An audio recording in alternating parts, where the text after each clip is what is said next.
Awesome. Um, okay, everyone, welcome back. We will go over Notebook 3. In this notebook, we will go over a low-level MCP server. Um, what we saw earlier in Lab 2 was a high-level SDK um, that uses fast MCP. So now we'll go over what a low-level SDK looks like and what functionality it offers and why you may want to use that over fast MCP, especially when you're deploying your MCP servers to production. Um, so the main objectives here are to understand the differences between high level and level MCP and when you should be using either. And then we'll build a low level MCP server with explicit tool definitions. And we'll see that in just a second. Um, and how the tool schemas in low-level SDK allow you um, to define and set the schema, and then implement custom handlers for these tools. For the input validation, the main difference here is that you'll have to manually validate the input that's provided to the MCP tools, and the boilerplate is more verbose, as you may expect. But it allows you to have more control over the tools that you do build. With that, let's get started.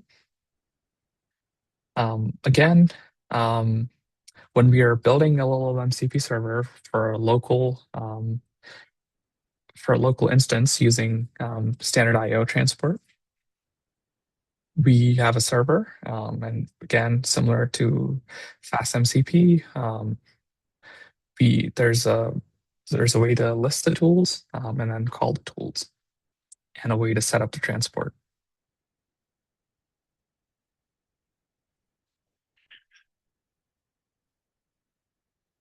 So here, we write the low-level MCP server where we define the server, we give it a name, and then we provide the tools that we want listed. Each tool requires a name, which has to be unique because that's how you call the tools. A description and the input schema. The input schema is important, and the way you define it defines the behavior. So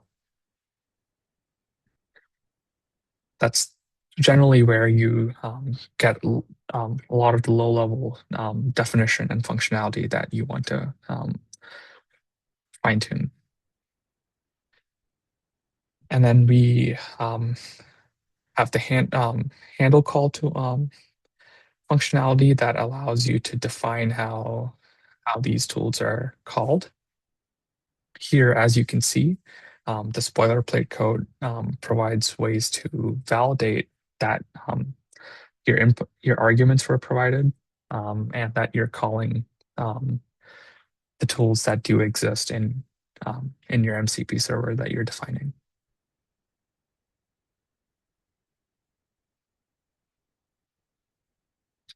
And again, also raise errors when the arguments are not provided.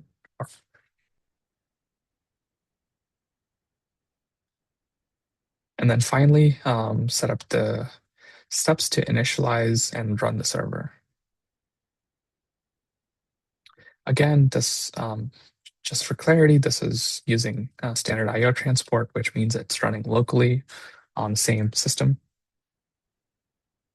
So let's execute this. And this writes this MCP server to a new file called MCP server low level, where you see all of this that we defined. And now we define the low level MCP server.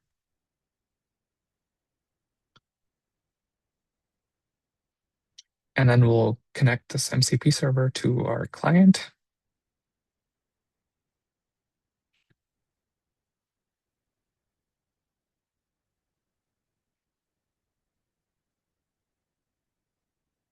We get a process ID.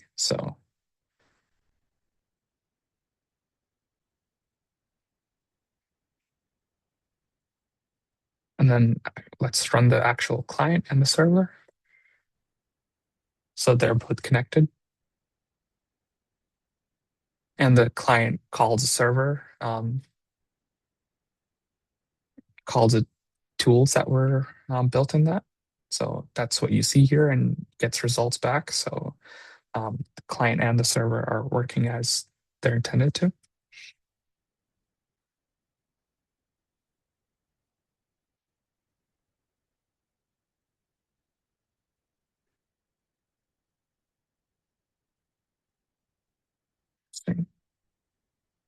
Oh, I still have my definitions from here. Okay.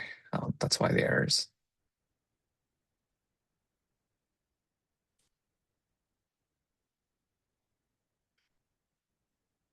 Fix that later. Okay. So did we, is everyone here so far?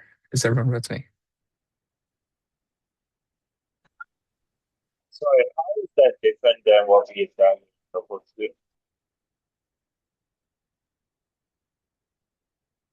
I didn't understand the question. You were not audible. Can you repeat that if you can, please?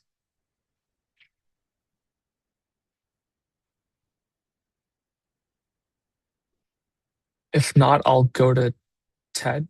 You had a question? Yeah, I have a question about error handling. In terms of best practices, if your server encounters a parsing error, is it better to raise an exception in the server code? Would that, kill the server at some level? Or is it better to return some error message and then have the client deal with that gracefully? So that question assumes that you're establishing both the server and the client. But in practice, you may only be setting up a server for yourself or others to use. So you may actually want to do it in both cases. Um, right? So I would say definitely have it in the server, but also, and there's ways to do this more gracefully where the server is not killed. Um, So the complexity of all of that is not encapsulated here Okay, thank you. for the purpose of this, yeah, presentation. But yeah, yeah. I saw another question. I don't know if your question was Posted in the resolved. Yeah. it was posted in the chat. How is this Okay. different than Notebook 2? Um, Again, good question. For pedagogical reasons, we're doing the exact same thing and trying to achieve the same result. But essentially, but that is good because now we can, the idea is to show that um, in cases where you're deploying your MCP server to production use cases, you'd want to use a low-level SDK with more fine-grained control over the functionality of your server and how either the implementation and the validation and all of that is handled because it gives you more control and it's more robust in production cases. But for simple prototyping, you may want to just use the fast MCP high-level SDK. So to answer your question, in in Notebook 2, we use fast MCP, which was a high-level SDK to to see some simple examples of how to implement an MCP server. In this case, we're using a low-level SDK to achieve the same and implement the same functionality with some more finer grained granularity and control. So follow-up question to that. I see in Notebook 3, there's error handling. Is it not possible to do error handling with fast MCP in Notebook 2? Or yeah, that's my question. You could do that. You could do it in there as well. In fact, in here, we can do this in the actual tools inside the tools.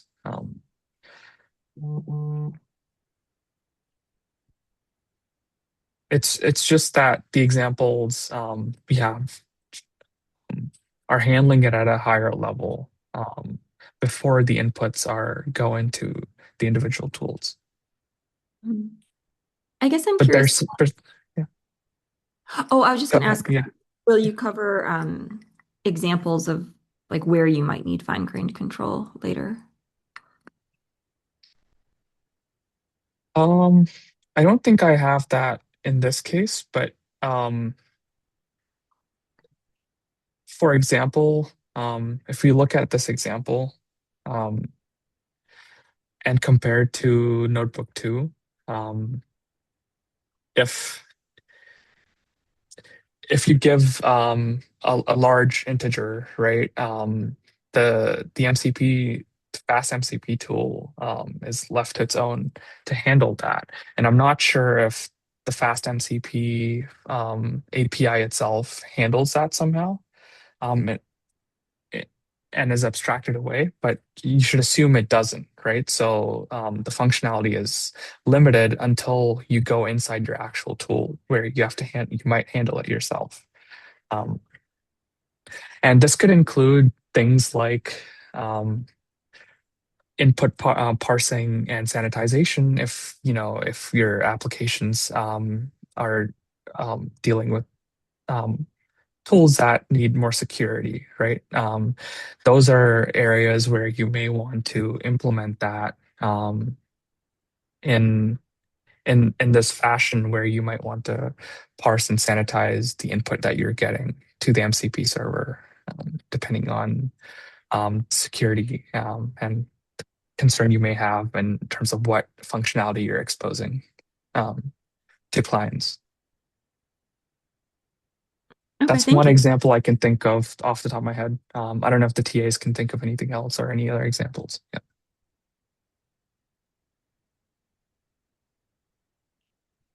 feel free to chime in.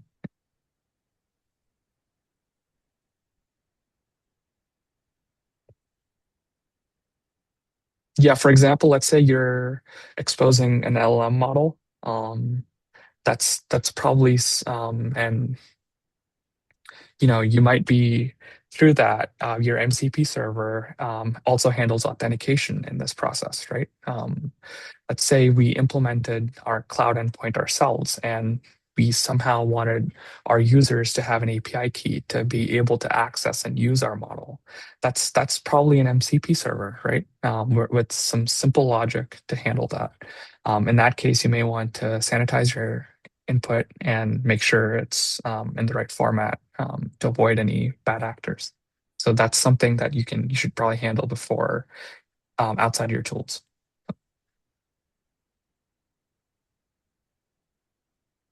Sorry, I have another question. Yeah.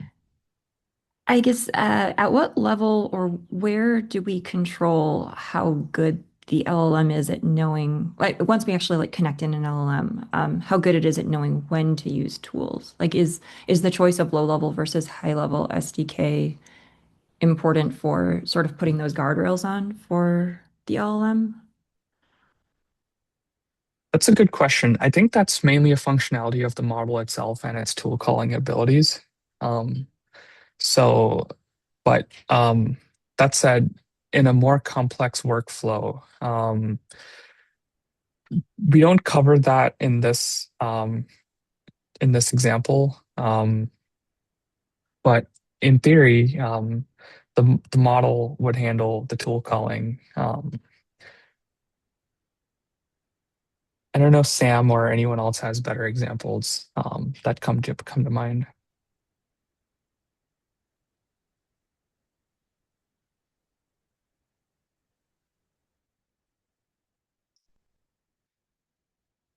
But yeah, the tool calling abilities are native to the LLM itself. So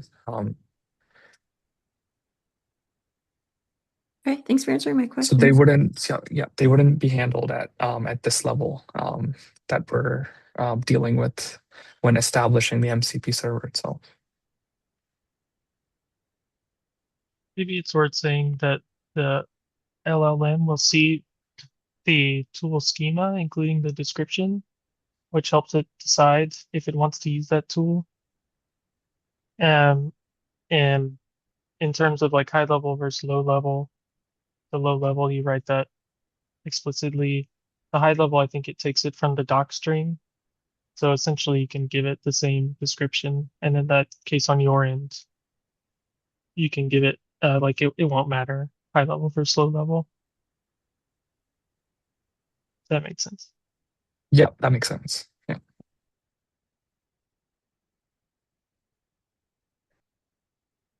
Thank you for that. I didn't see where the comment came from or who it came from, but yeah.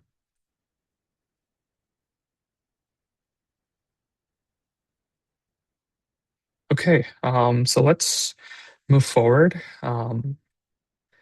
So now that we have the client and the server connected, let's establish the same MCP server with HTTP transport. So the main change here, compared to the earlier example, is we establish a session manager for the streamable HTTP session manager. Again, these are SDKs that are imported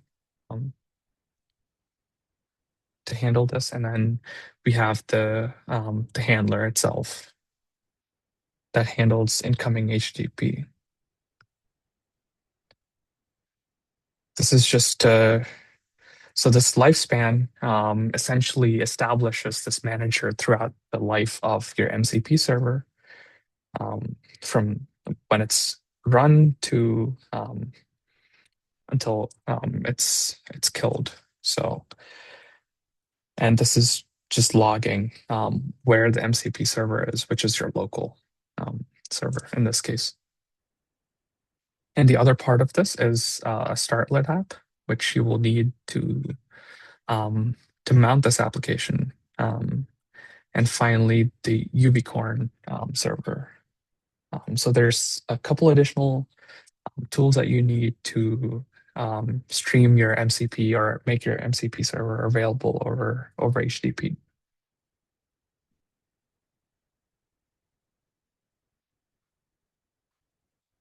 So when we run this and start the server,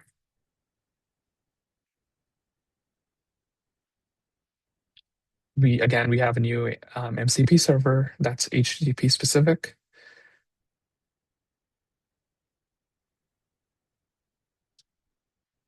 And then we specify to the client to use HTTP so that it knows it looks for the correct.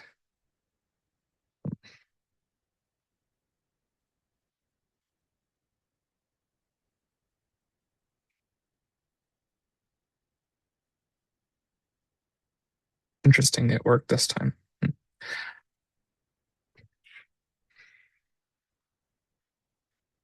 But yeah, to reiterate, the main parts are the session manager, which you establish, which you define, and the session manager is used with inside the handler itself. And this is available throughout the lifespan of this MCP server from the time it's run. And finally, there's a startlet app that you need to establish this HTTP manager to specify the host and the port. We use the Ubicorn app.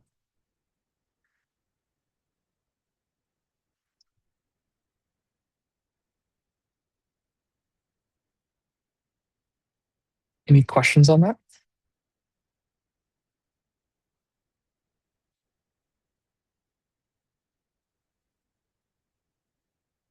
Hi, I have a question. If there's an HTTP available, how do you handle the security over the network?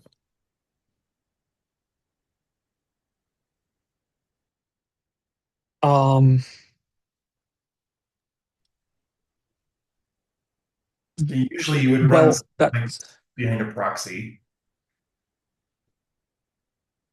Sorry? Usually you would run something like this behind a proxy if you need security. There are a number of options available for something like that, but um, a little outside the scope of this lab. But um, yeah, basically the idea is that you use another tool to proxy HTTPS requests to this running behind your secure infrastructure. Cool, thank you. Also, just to clarify the question, is this for the security on the server side or between the server and a potential client? Yeah, between say if I want to develop some production level system and hosting some tools remotely, I need uh transport, right? I need to the data in the vehicles move Yeah, the I think right. Yeah, as Scott mentioned, that's one solution, but I think generally the security protocols you would do to deploy any server applies where you're exposing a port and your IP. You would take the standard protocols to secure the server. cool, thank you.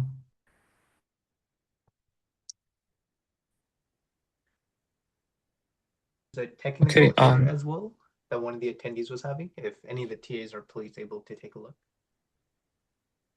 Is this in cluster support? It's in the lecture materials. Okay.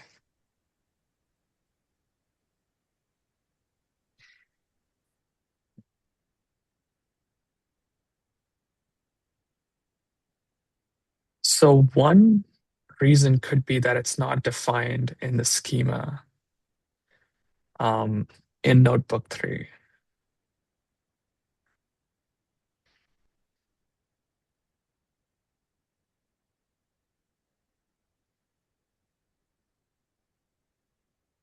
To answer Sean Venkatesh's question. The John divide just and mentioned. multiply, you mean? Then how did it work at the end? It didn't for me. It must be finding it somehow.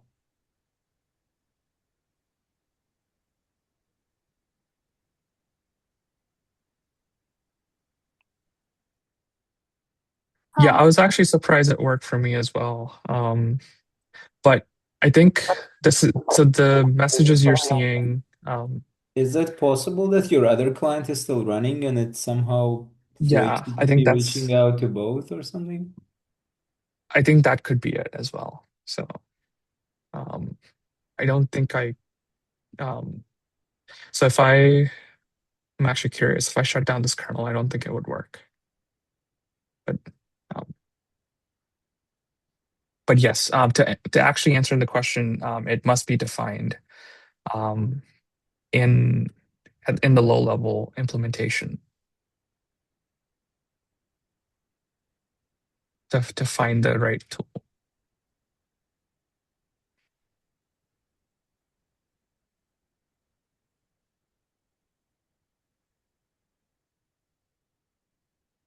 Thanks, Vineet.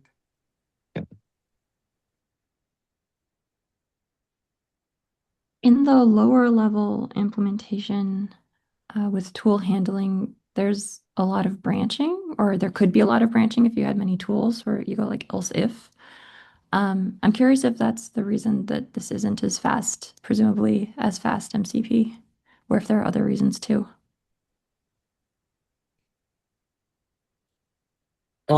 I didn't understand the final question.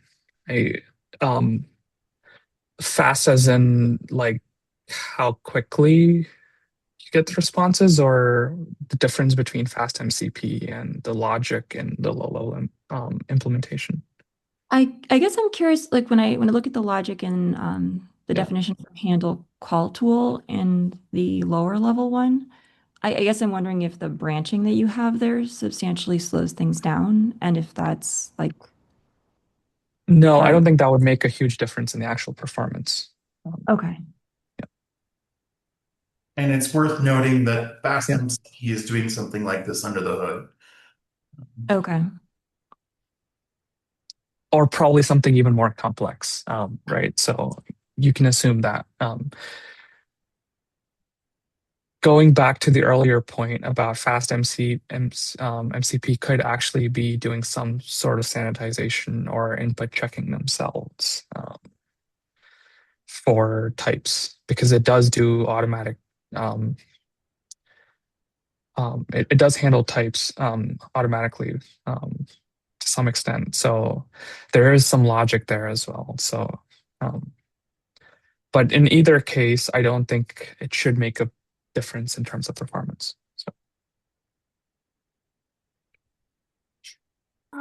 Can you touch a little bit upon why it's different, like the way we define the tools in high level versus low level? Previously, we were just defining like functions with the tool decorator, but in here we are returning whole like JSON schema while defining the tool. Can you tell why that is? yeah. So basically, the in so to So we're using two different SDKs to do essentially the same task of establishing an MCP server. Fast MCP is just a more simpler way of just prototyping and trying new functionality out. So if you want to establish a simple MCP server that does a simple task, that's what Fast MCP is there for. So that was our introduction to how to establish and run an MCP server and then connect it to a client. Um, on the other hand, in most cases, you're probably doing or need functionality that does some more complex stuff, and also just the amount of logic and the number of tools you may be implementing would be higher in that case. Um, but also, you'll also want to enforce types and other rules in terms of depending on what you're achieving through this MCP server and the individual tools. The low-level SDK allows you to define that schema, um, right, and set some properties, set the types um, to enforce a lot of that. So that the client would be the client would essentially be forced to provide input in certain ways, which would make it easier for the server to handle that in a much more defined manner. Does that help answer the question? Yes, thank you.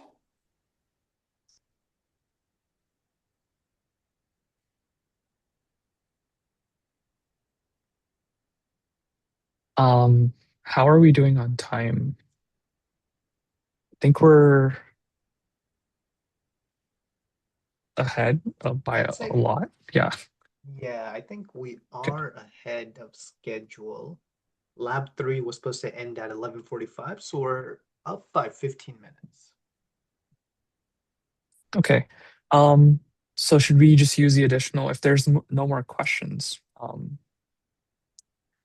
Happy to stick around and answer any questions, but if there's no questions, maybe we can break early or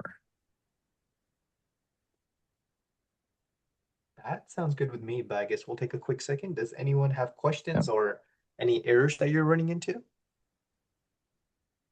There was one question that came in the Slack. Could you show a few examples of MCP use, if that's possible? um that's a broad question. I'm just thinking about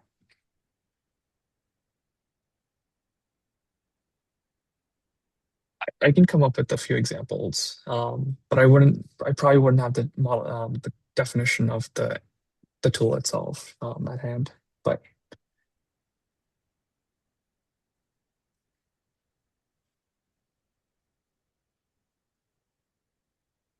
Yeah, I just followed up to ask if they have okay. more information, their question. So maybe we can weigh on. The question just, you know, we sort of have the plumbing here and an example of how to construct a simple one. And, you know, I realize that they're really valuable, you know, for different tasks. And I'm just thinking of, you know, some examples of a very, and I assume this would be like the task for tomorrow, but the first use case, it'll be really helpful to utilize one of these tools. I can think of something that comes to mind. So essentially, if you have a more, let's say, you're building an agentic workflow and you have some data that's being streamed, and the data needs to be processed somehow before it goes into from one model to another, or like a simulation or one code base, or application to another. That's also a place where an MCP server um, will be useful, and the specific tool that you would essentially write the tool to handle that pre-processing or processing it between different steps in your more complex agentic workflow. Um, I don't have an example in front of me to show you, but that's one example that I can think of that where we're helping a customer build something like that. I hope that was helpful. But there's again, MCP servers are like modern versions of just functions or um, methods where you can define them and make them as complex or as small as you want, and you can break those up into either multiple MCP servers or make it a tool, or like one more complex tool that handles a bunch of tasks and then returns the output in your agentic workflow. It gives you flexibility in how you define the functionality of your entire agentic workflow.